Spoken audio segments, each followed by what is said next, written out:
On se disait qu'il y avait de la logistique, des armes et tout, mais on ne voulait pas nous donner. Mais on est arrivé, on a constaté que ce n'était pas le cas. Il n'y avait rien, les gens n'ont pas préparé la guerre. Pendant que ça fait des années de guerre. La première des choses, c'était de chercher à savoir qu'est-ce qu'il y a dans nos soutes. Il n'y avait rien. Il n'y avait rien, on ne peut même pas trouver 200 Kalachnikov en réserve. Il y a quelques jours, le capitaine Ibrahim Traoré a accordé une interview à la chaîne RTB pour dresser le bilan de sa première année à la tête du pays. Le capitaine revient d'abord sur un événement récent dans son pays, à savoir la tentative de coup d'État qui a été déjouée, en expliquant que dans leur lutte, ils ne combattent pas seulement ceux de l'extérieur, mais aussi ceux de l'intérieur qui sont manipulés par les impérialistes. Il va préciser que contre ceux qui seront jugés comme étant des traîtres, il n'y aura plus de sentiments. Parce que ce n'est pas normal qu'après un an, après que le peuple essaie de tracer sa voie, alors que les autorités ont fait de la sensibilisation auprès des populations, des gens essaient encore de leur mettre des bâtons dans les roues. Et comme pour revenir sur des articles du genre de celui de Jeune Afrique qui évoquaient des divergences au sein de l'armée, le capitaine va expliquer qu'il n'en est rien et que ces gens-là sont tout simplement manipulés. Les derniers événements, Monsieur le Président, c'était le 26 et 27 septembre, avec notamment ce qui s'est passé au Burkina Faso. Vous avez fait un tweet en disant « Je rassure de ma détermination à conduire la transition à bon port, en dépit de l'adversité des différentes manœuvres. » Alors, comment vous vivez ces événements, ces multiples rebondissements contre votre pouvoir? Il faut d'abord signifier que, comme je dis, l'itinéraire emprunté est difficile. Nous avons une lutte à mener contre l'impérialisme. Et l'impérialisme, ce n'est pas uniquement ceux qui sont à l'extérieur, c'est surtout les valets locaux sur place. Ce sont des choses que nous vivons depuis le premier jour. Mais bon, on s'était dit que c'est logique, lorsque nous nous sommes révoltés, 2 mois, 3 mois, certains peuvent ne pas être contents, jusqu'à 6 mois on observait. Mais à un moment donné, il faut que les gens arrêtent. Ça continue, on a mis en garde plusieurs fois. Et ben, on ne peut pas concevoir qu'un an après que le peuple ait choisi son itinéraire, que nous sommes dans une nouvelle configuration, que des gens s'opposent à cela. Est-ce à dire que c'est la tolérance zéro désormais contre toute personne qui s'aventurerait à déstabiliser votre pouvoir? Ne dites pas notre pouvoir, je dirais toute personne qui voudrait, c'est-à-dire se mettre en travers de la marche de ce peuple-là. Il n'y aura pas de sentiment. Ça, c'est terminé. Nous avons assez sensibilisé, nous avons assez parlé aux gens. Et voilà. Ce n'est pas comme si on ne les connaît pas, nous les connaissons. Certains sont venus ici, nous les avons dit, on vous flatte. L'impérialisme n'a pas d'amis. Peut-être que certains se sentent obligés parce qu'ils ont peut-être des serments qu'ils ont prêtés avec les impérialistes et il les faut aller au bout. C'est fini. C'est fini. Monsieur le Président, des sous-officiers, des officiers aujourd'hui, est-ce que toutes ces arrestations ne montrent pas qu'il y a un malaise au sein de notre armée au Burkina Faso? Pas de malaise. Ce sont des individus manipulés. Voilà. Il n'y a pas de malaise. Les hommes se battent au front. Il n'y a aucun malaise.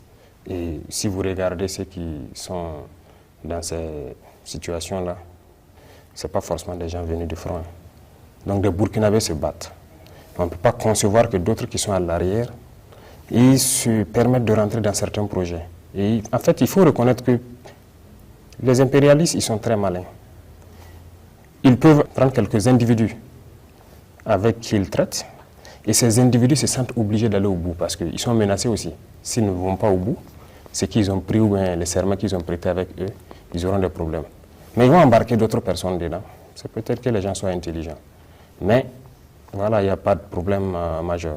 Tout le monde ne sera pas d'accord, mais ça fait partie. Il va ensuite faire un léger bilan de la situation sécuritaire dans son pays après un an à la tête de la nation. Et rendez-vous compte qu'il nous dit dans le plus grand des calmes qu'en termes d'armement pour l'ensemble du territoire burkinabé, il n'y avait même pas 200 Kalachnikov. Il n'avait absolument rien. L'assurance est l'un des gros sujets d'intérêt pour la population. C'est bien la question sécuritaire, la sécurité et la défense. Une année après, le Burkina qui continue d'essuyer de lourdes attaques, comme on l'a vu à Conakry il y a quelques semaines. Alors, 53 morts, ce fut énorme, Monsieur le Président. On aimerait un peu comprendre ce qui s'est réellement passé. Les batailles, il y a des morts. Mais 53, on trouve ça trop. Sûrement que quelque chose n'a pas fonctionné. Les enquêtes sont en cours aussi. S'il y a des choses qui n'ont pas fonctionné à notre niveau, qu'on puisse régler ça rapidement. Mais il faut reconnaître que Combri, c'était une action audacieuse. C'était très audacieux parce que c'est une zone qui a été abandonnée, qui était sous contrôle terroriste. Donc, vous savez très bien, depuis 2021, personne n'y a mis pied. Il faut y aller. Toutes ces zones où on est absent depuis des années, nous allons y aller. Ce sera des batailles très dures, il faut s'y attendre. Mais nous sommes là pour ça. Il faut qu'on y aille. Alors, pour rester dans cette région, Tangay, c'est une des communes rurales qui a été reconquise il n'y a pas très longtemps, avec à la clé l'installation d'une base militaire et même le retour des populations. Sur le terrain, vous pourrez le constater. Voilà. Il y a des choses même que nous voyons souvent qui ne nous plaisent pas forcément. Parce qu'il arrive que certains communiquent, on a reconquis tel village, les gens ont rejoint. Peut-être que d'autres personnes contestent ça, notamment sur vos plateaux télé. Mais ça constitue des victoires pour vous. C'est symbolique en termes de victoire pour vous, naturellement. Je suis d'accord, oui. Mais vous voyez ce qui se passe lorsqu'il y a ce débat-là. D'autres disent oui, c'est reconquis, d'autres disent non. Les villageois se mettent à se filmer eux-mêmes dans leur village pour prouver que c'est reconquis, les voilà au marché, ainsi de suite. Bon, nous, dans notre stratégie, je dirais, ça ne nous plaît pas trop. Nous voulons que ça... Ceux qui veulent le constater, ils peuvent aller sur le terrain. Il y a des zones aujourd'hui, vous partez, vous circulez. Donc c'est mieux que les gens aillent constater. Mais on ne veut pas que les gens s'exposent en se filmant et puis en montrant. Le Premier ministre a dit il y a quelques mois qu'on était à 60% de couverture du territoire. Quelques mois plus tard, nous sommes à 1 an de votre pouvoir, du MPSR2. Vous pouvez quand même donner une idée de la reconquête du territoire burkinabé à l'ensemble des citoyens qui nous regardent. Il n'y a pas cette partie du Burkina où nous ne pouvons pas mettre pied. Les populations de Djibo, de Dori qui nous regardent diront nous sommes sous blocus, il faut des convois pour venir vers nous. Oui, même si demain nous sommes à 100%, on fera peut-être des escortes. On va protéger nos itinéraires. Parce que c'est une guérilla, c'est une guerre. 2, 3, 4 individus sortent et voilà, commettent des dégâts sur quelques camions et puis ils disparaissent. Et voilà, donc on va toujours protéger nos itinéraires, on va toujours escorter nos commerçants et tous ceux qui se déplacent. Alors l'une des plaintes, c'est le temps que ça met. Je prends l'exemple de la ville de Nouna qui a été ravitaillée rien que le mardi, mais là on a mis pratiquement 1 mois pour ravitailler cette localité-là. Bon, peut-être le délai est dû peut-être aux conditions du terrain. Avec la saison, peut-être c'est pas facile. Et la planification des missions, donc dans ces situations-là, c'est pas aussi simple. Mais ce sont des choses qu'on va rattraper. Alors, Excellence, une année après votre arrivée au pouvoir, est-ce que, au regard de la configuration des choses dans la lutte antiterroriste, vous êtes toujours dans la pensée que les armes seules suffisent à vaincre le phénomène? Nous ne sommes pas dans les armes seules. Nous sommes dans la communication aussi, n'est-ce pas? On a fait comprendre que nous connaissons le problème et que les gens devraient s'abstenir de se lancer donc dans ces mouvements-là. Parce qu'on sait ce qui a amené les gens à prendre les armes, éventuellement à rejoindre les camps de ces criminels-là. Ça, c'est de la communication. On a assez communiqué pour les dire de se soustraire de cette lutte-là parce que nous savons ce qui a amené ça. Voilà. On a sensibilisé beaucoup. Ça fait une partie. Les armes, ça fait bien sûr partie. Et il y a le développement aussi. Donc nous avons lancé les deux volets en même temps. On crée de l'emploi, on crée des opportunités. C'est ça l'objectif. Est-ce que les Burkinabés qui ont pris des armes contre leur pays, vous êtes prêts à faire des démarches, même si elles sont souterraines, parce que le retour de la paix n'a pas de prix? Démarches souterraines, je ne sais pas. Des négociations éventuellement ou des dialogues avec certains Burkinabés? On ne les connaît pas. Qui les connaît? On ne les connaît que lorsqu'ils apparaissent avec les armes et voilà. Donc, on ne sait pas avec qui on va dialoguer. C'est pour ça justement qu'on parle sur les antennes, pour que chacun puisse comprendre que ce n'est pas la bonne formule et qu'ils doivent arrêter. Mais si les gens ne déposent pas les armes, voilà, on passe par la manière des armes aussi. Alors, il y a environ 5 mois, vous disiez que la guerre était au stade de l'introduction. Alors, à ce jour, la guerre est à quel niveau?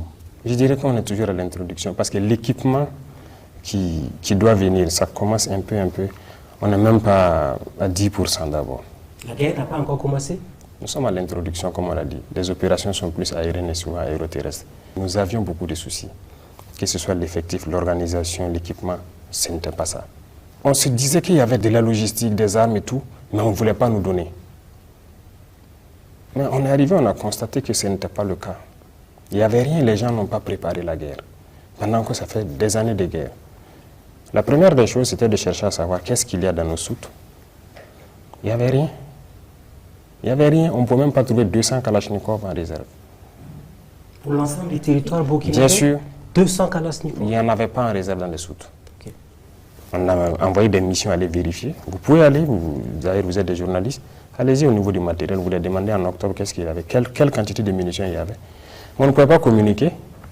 Ce n'était pas nous en son temps qui allons sortir et dire ok, nous on croyait que, mais c'est pas ça, c'est une information qu'on donne aux terroristes. Il fallait s'équiper, être à un niveau. Aujourd'hui, je peux le dire, parce que nous avons au moins 10 000 fois peut-être cette quantité aujourd'hui.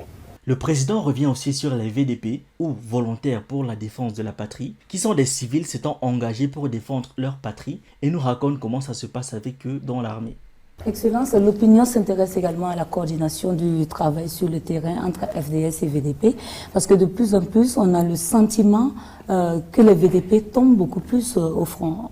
Et l'opinion aimerait savoir comment est-ce que tout ceci est organisé. Il y a une bonne collaboration. Pour la plupart du temps, tout se passe très bien. Ils évoluent ensemble. Voilà. C'est quelques localités où il n'y a pas de... C'est rare qu'il y ait des localités où il n'y a pas de FDS. Soit il y a la police, il y a la gendarmerie, il y a des localités où il y a l'armée. Donc ils sont encadrés sur la plupart des opérations. Mais ce n'est pas une statistique à faire comme ça, parce qu'ils sont peut-être plus nombreux que l'armée. Plus nombreux que l'armée. On a plus de VDP que de militaires. Vous croyez qu'on a combien de soldats? Quel était l'effectif de l'armée avant que nous on arrive? Allez-y chercher. Si cette année seulement on a fait un recrutement de quoi? 11 000 soldats. C'est totalement une armée. C'est parce qu'on avait un problème d'effectif. Alors, est-ce que vous êtes arrivé d'entendre que les VDP ou les FDS refusent d'aller au front? Refuser d'aller? Oui. Jusque-là, on n'en a pas vu le cas. Je pense qu'ils sont plus motivés à partir. Quand on a commencé la formation des VDP, et il y a quelque chose même qui se passe qui est très intéressant depuis qu'on a commencé à former les VDP nationaux et tout. Il y a des militaires même qui veulent évoluer aux côtés des VDP, qui veulent aller avec eux. Et il y a beaucoup de bataillons mixtes qui sont en constitution actuellement. Et ils s'entraînent. Il y a des militaires et VDP ensemble, ils s'entraînent durement et ils partent. Donc il y a de l'engouement quand même. Et quand on veut les envoyer quelque part, voilà, ils n'hésitent même pas. Actuellement, tous ces VDP qu'on a recrutés, formés, vous savez qu'au début, on se disait qu'ils n'allaient pas supporter le gilet et tout ça là. Bon, quelqu'un qui n'est pas habitué, qui n'est pas... Voilà, ça peut faire bizarre. Mais ils ont demandé à avoir les gilets casques.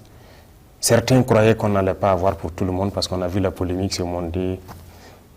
Tous ont des gilets, des casques, des trucs de protection, tous. Et ça les motive en fait, tout ça à se lancer. On a des jeunes qui dorment à la place de la nation, qui ont même lancé des messages au capitaine Traoré pour dire « Nous, on veut défendre notre pays, la pluie, le vent nous trouve là-bas. » Vous êtes au courant de ces jeunes-là? Qu'est-ce que vous avez prévu pour eux?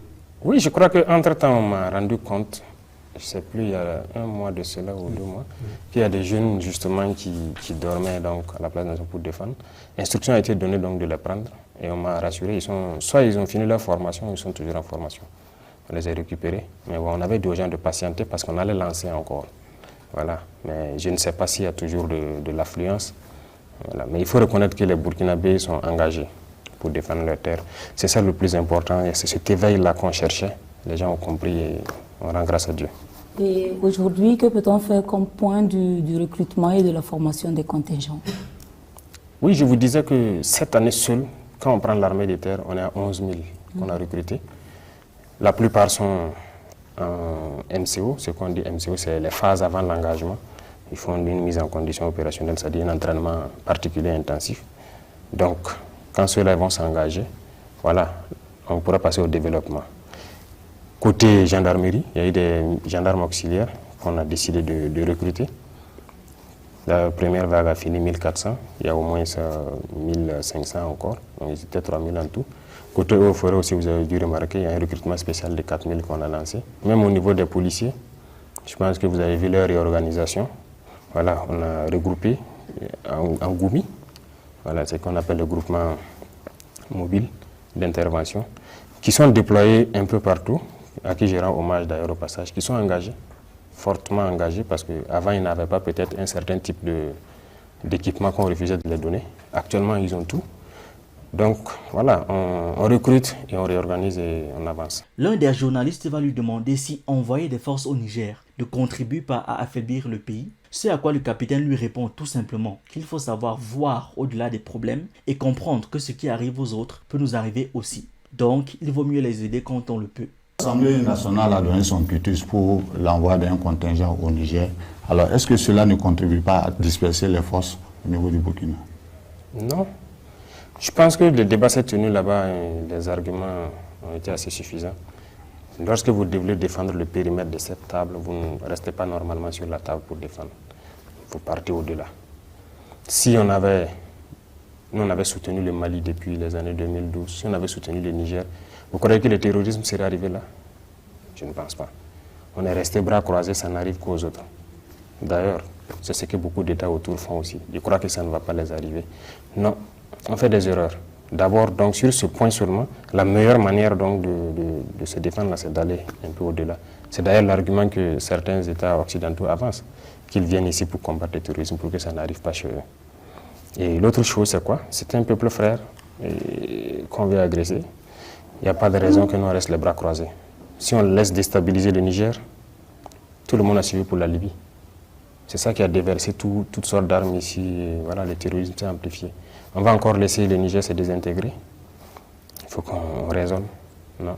Excellence, en dehors de la question de la solidarité africaine que vous êtes en train d'évoquer, la question fondamentale qui se pose, c'est est-ce que nous avons véritablement ces moyens d'aller au secours du Niger? Est-ce que nous ne sommes pas nous-mêmes déjà suffisamment affaiblis? Est-ce que nous avons les moyens, y compris en hommes, en finances et en vivres?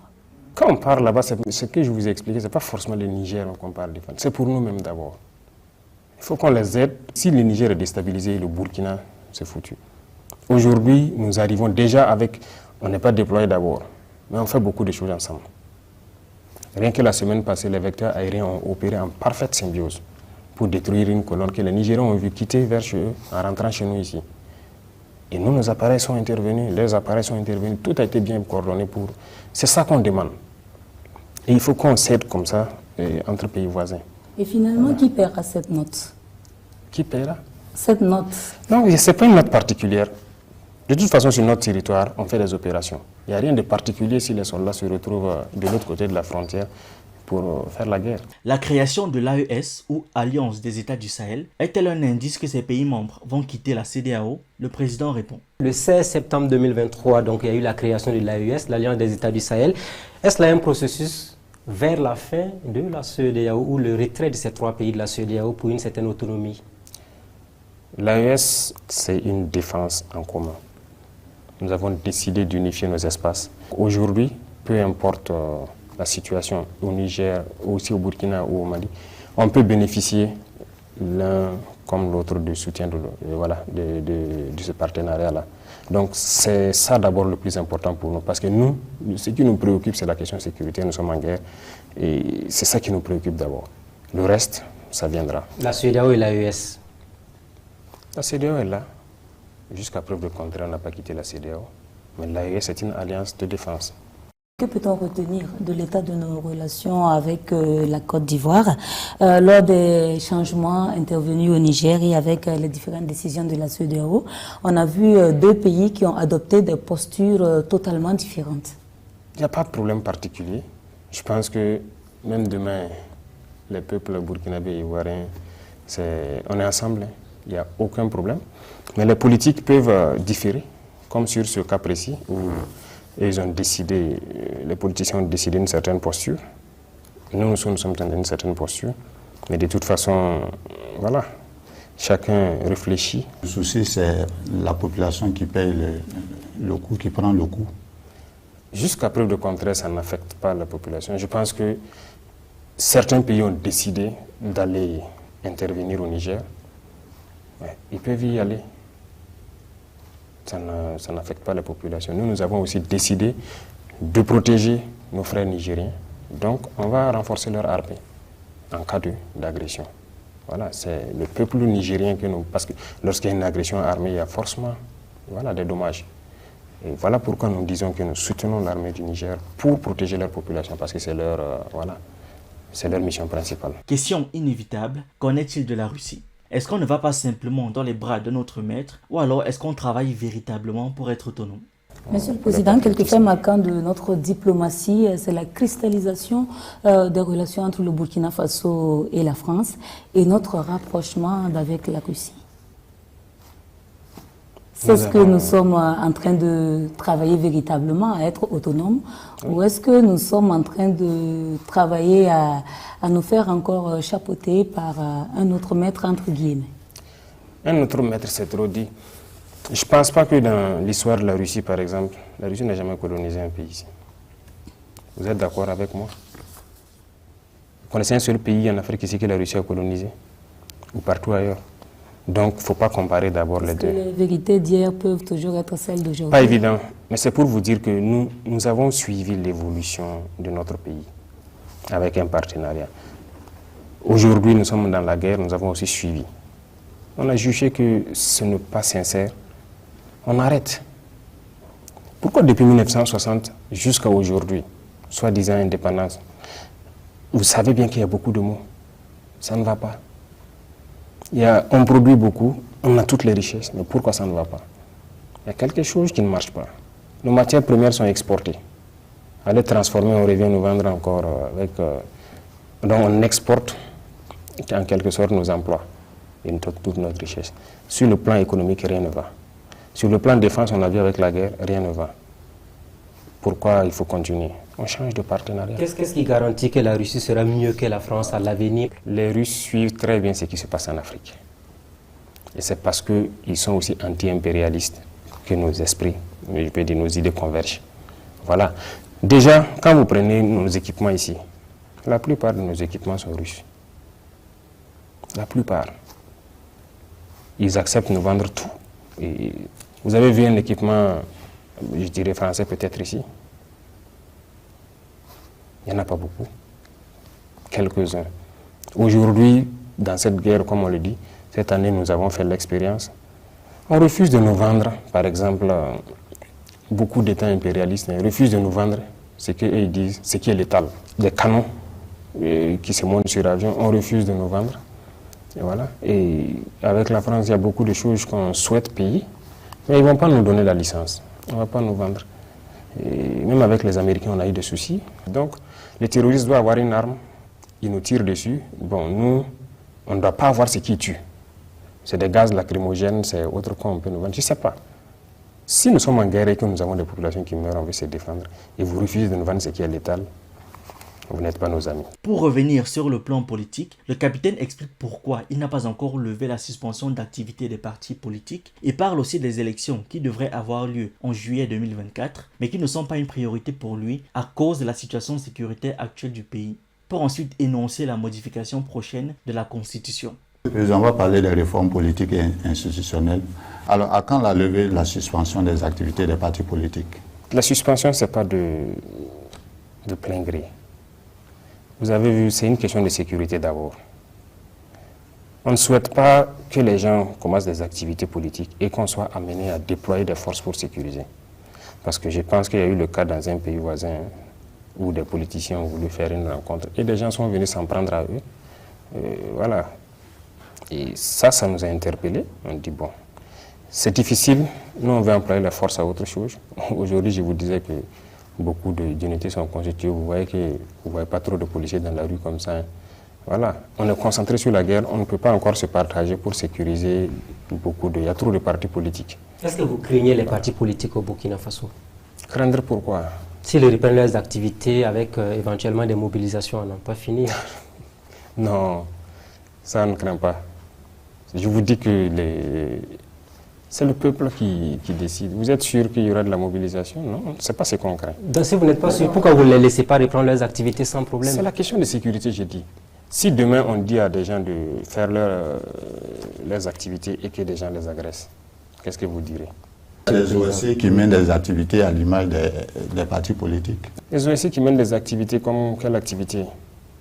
Il y a des organisations de la société civile qui soutiennent les marches, comment on appelle ça? Les meetings là? Les meetings et autres. Vous êtes sûr que c'est des OSC? C'est le peuple. Parce que quand vous dites OSC, ce sont généralement des gens qui ont peut-être... voilà. Le ressenti général est qu'il y a peut-être du 2 poids 2 mesures. Non, c'est un phénomène spontané. Ce n'est pas forcément une OSC qui organise une activité ou truc. C'est un phénomène spontané. C'est la masse populaire qui a compris et qui soutient. Donc là, c'est autre chose.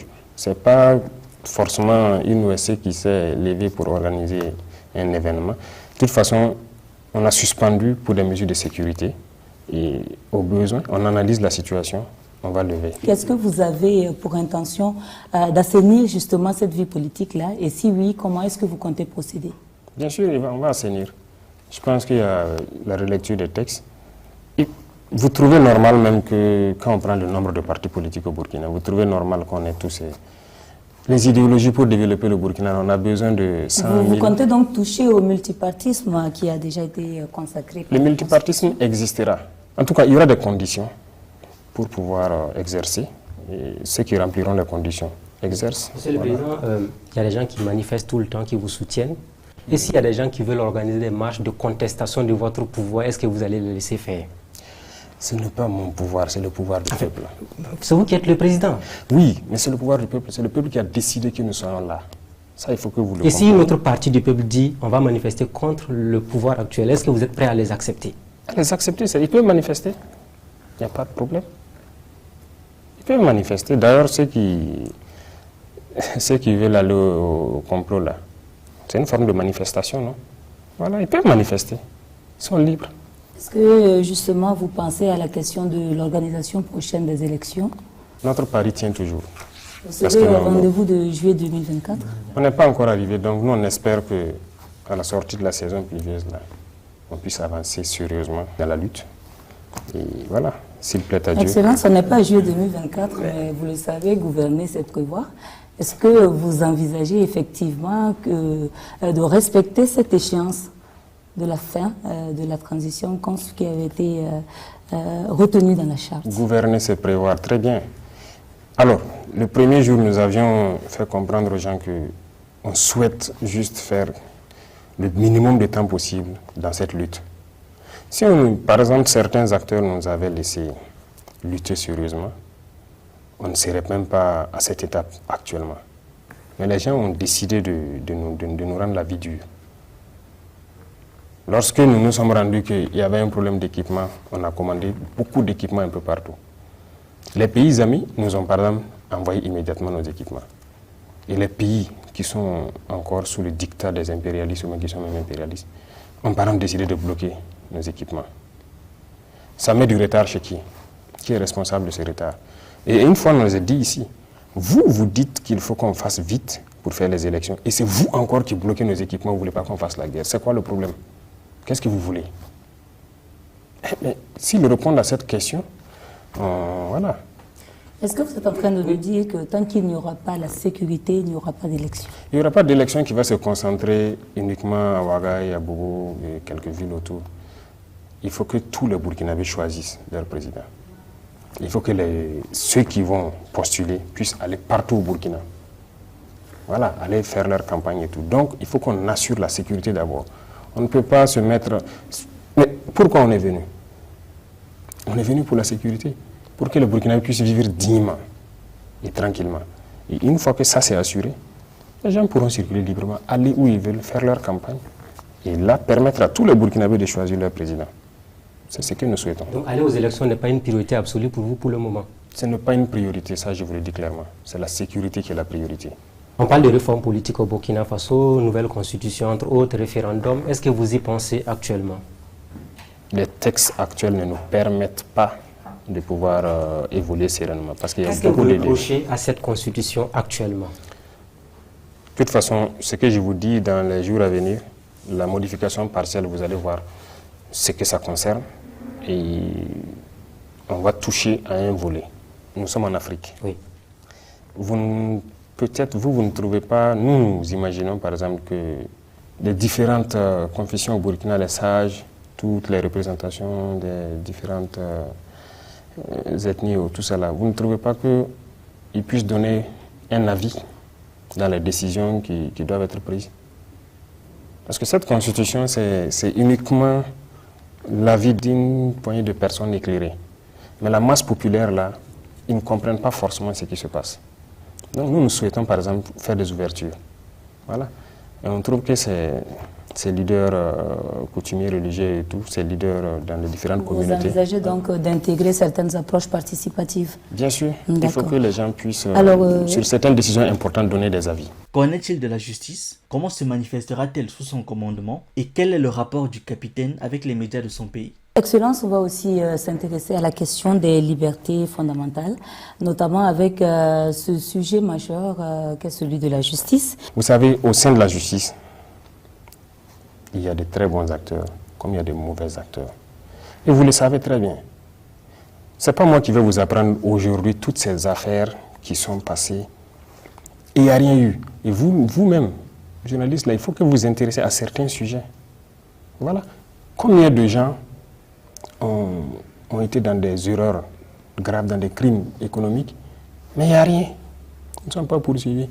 L'autre jour, je suivais, il n'y a pas longtemps, sur la RTB, par exemple, le débat sur le stade du 4 août. Qu'est-ce qu'il y a? La justice est libre, indépendante. En tout cas, nous n'avons pas dit à quelqu'un de ne pas poursuivre les procédures. Pourquoi ils ne le font pas? Il y a beaucoup de gens qui ont commis des crimes ici, des crimes économiques, qui ont pillé l'argent du peuple, mais qui sont libres. C'est ça qu'on veut régler. Vous vous souvenez, à la rentrée de l'année passée, la rencontre avec les CSM, j'ai dit qu'il faut qu'on change la manière de faire la justice même.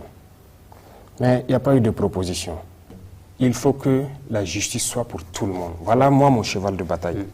La justice doit être pour tout le monde. Il n'y a pas de justice pour des riches, de justice pour des pauvres, non. Vous savez, il y a combien de personnes aujourd'hui en prison qui n'ont pas été jugées? Environ 4000 personnes. Qui sont en détention, certains depuis des années, sans jugement. Vous trouvez ça, c'est normal? La justice vous dira qu'elle n'a pas suffisamment de moyens non plus pour faire le travail. Il y a les moyens. Je suis contre la prison. Ce n'est pas dans nos cultures. En Europe, on fait la prison, on attrape les gens pour quoi que ce soit aller enfermer. Il y a un service social qui s'occupe des choses. Ceux qu'on attrape enfermés ici, qui s'occupent de leur famille. C'est ça le problème. Donc il faut qu'on réforme. On ne peut pas se comparer aux Européens sur ce volet-là. Ils sont loin en avance. On ne peut pas prendre les textes et puis venir appliquer ici. Moi, je suis farouchement contre la prison. C'est pourquoi j'ai dit depuis l'année passée au CSM, je veux qu'on puisse modifier les textes pour que lorsque quelqu'un qui part voler un mouton, ben dans un garage, il a volé un moteur, aller vendre quelque chose, il cherche, on sait bien qu'il a faim. On part le faire travailler. Il va rembourser ce qu'il a volé. Donc les détenus pourraient être des VDP à l'avenir pour le Burkina Faso. Ils vont travailler. Si dans les prisons, les gens commencent à vous dire, nous voulons aller nous battre pour la nation, vous êtes prêts à libérer ces bras valides-là qui sont dans nos prisons pour aller lutter pour le territoire? Mais ils vont aller, ça dépend de ce qu'il a fait. Si ce n'est pas un criminel. Okay. Parce que j'ai dit la prison, c'est pour ceux qui tuent. C'est-à-dire les criminels. Et quand on dit criminels, il y a les criminels, les tueurs en série. Il y a aussi ceux qui font les gros crimes économiques. C'est des criminels parce que par leur faute, des gens meurent. Eux, il faut la prison. Mais même le crime économique, je suis d'accord pour la prison, mais il doit rembourser ce qu'il a volé d'abord. Aujourd'hui, les gens volent des milliards, on les attrape, on les met en prison. Il accepte de purger sa peine, il sort, il bouffe ses milliards. Il n'y a rien. Monsieur le Président, on va parler de la radio Omega. C'est vrai que la suspension a été élevée. Alors, est-ce qu'on doit comprendre à travers ce message, ce sophisme, soit vous êtes avec nous, soit vous êtes contre nous? Ce n'est pas ça. Voilà, il ne faut pas prendre ça sur cet angle-là. Les libertés individuelles ne doivent pas primer sur les libertés collectives. Il faut que les gens comprennent ça. Secondo, il faut savoir communiquer. On est en guerre, il faut savoir communiquer. Et il faut pas, soit vous êtes avec la patrie, ou bien vous êtes contre la patrie. Peut-être que d'autres communiquent sans savoir ce qu'ils font. Mais je pense qu'il y a des sessions de formation que je vois souvent, qui sont organisées au profit de vous les journalistes, pour vous mettre dans la communication des guerres. Je pense que chacun doit voir ça. Mais je me dis que les gens font exprès. Sinon, vous suivez les chaînes internationales, lorsqu'il y a un conflit, vous les suivez et vous savez très bien qu'est-ce que c'est que la communication des guerres. Parce que dans la guerre, généralement, vous prenez parti pour une des parties ou pour l'autre. Donc, pourquoi ici, votre pays est en guerre et vous ne pouvez pas soutenir? Moi, je vous dis que en brousse, il arrive que les hommes suivent tout des médias.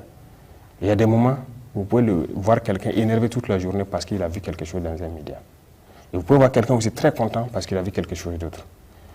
Donc, il faut savoir communiquer en temps de guerre. Nous sommes actuellement en temps de guerre. Est-ce que vous songez, par exemple, à établir de nouvelles règles de fonctionnement des médias? Et subsidiairement, Monsieur le Président, je voudrais savoir si dans l'ensemble, le durcissement du ton du gouvernement à l'endroit des médias est la signification du fait que vous n'êtes pas satisfait du travail général qui est abattu par ces médias.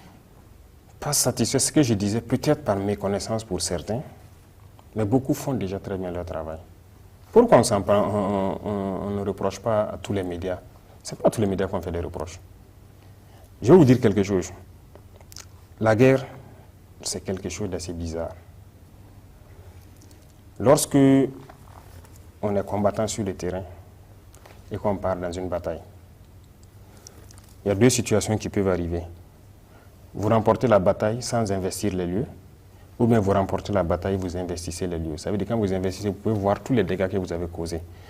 L'ennemi que vous avez tué, le matériel que vous allez remporter, en tout cas tous les détails, et vous repartez. Lorsque vous gagnez une bataille et que vous avez tous les détails, c'est de l'extase. Vous êtes très content. Et ça vous motive à aller demain, à repartir à l'offensive. Ça, c'est très important. Ok, l'ennemi, ce sont des combattants. Ils réagissent de la même façon. Aujourd'hui, il est très difficile pour eux de venir mener des batailles contre nous et investir les lieux. La plupart du temps, dès qu'ils viennent, ils tirent, ils ramassent leur corps et ils fuient parce qu'ils ne veulent pas rester que les vecteurs aériens viennent les trouver sur place. Ça veut dire qu'ils ne savent pas, très souvent, qu'est-ce qu'ils ont causé comme dégâts. Lorsqu'on donne à l'ennemi ces informations, ok, vous êtes venu aujourd'hui, vous avez fait tant de dégâts, ça l'encourage à revenir et à reprendre. Et vous savez bien que même ceux-là qui ont créé la liberté d'expression dans leur guerre, on ne communique pas sur certaines choses. Mais il faut reconnaître aussi que quand même les médias ont beaucoup aidé à améliorer les conditions des soldats sur le terrain. Parce que si ça ne se savait pas, beaucoup de choses, vous êtes président aujourd'hui, peut-être qu'il y a des choses qui se passent sur le terrain dont vous n'avez pas connaissance, et les médias peuvent être là pour critiquer, pour que ça puisse changer dans le bon sens. On préfère que si vous avez une information qui concerne les soldats sur le terrain, que vous puissiez écrire et venir. Venir à quel niveau? La direction du protocole est là. Oui. Vous prenez contact. Votre porte est ouverte à tout le monde, sans problème. À tout le monde. Il y a beaucoup de... Moi, j'ai reçu des journalistes ici, même de Omega. La porte est ouverte. Tant qu'on a le temps, on a la capacité. Ce n'est pas qu'on est contre quelqu'un ou quelque chose, non. Tant qu'on a le temps, on reçoit tout le monde. Si on n'a pas le temps, on vous dit de déposer vos propositions au niveau de la direction. Voilà. Il y a certains à qui on a dit d'écrire leurs propositions et puis venir déposer. S'il y a des choses qui ne vont pas, vous... En quoi est-ce que vous partez dire c'est quoi l'objectif? Non. Donc, si les gens ne savent pas, s'il y a des propositions concrètes et ou bien il y a des constatations sur le terrain qui concernent la vie des soldats, il ne faut pas exposer ça à l'ennemi.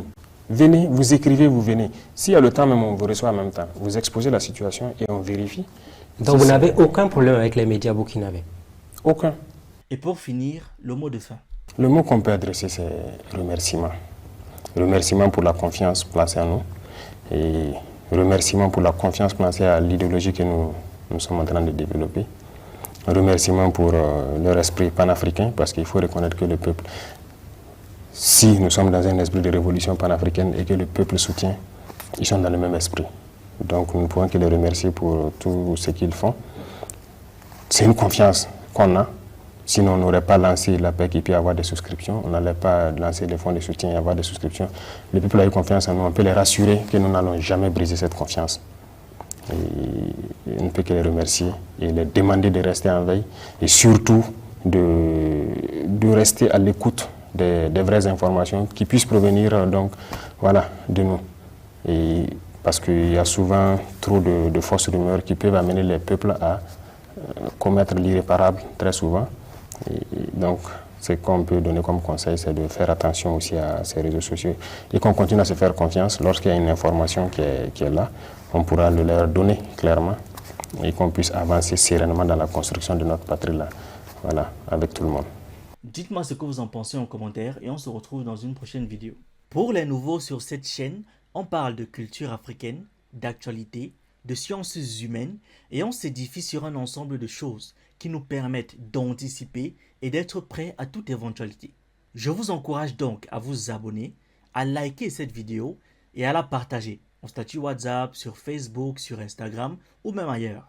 C'est totalement gratuit et ça fait toujours plaisir.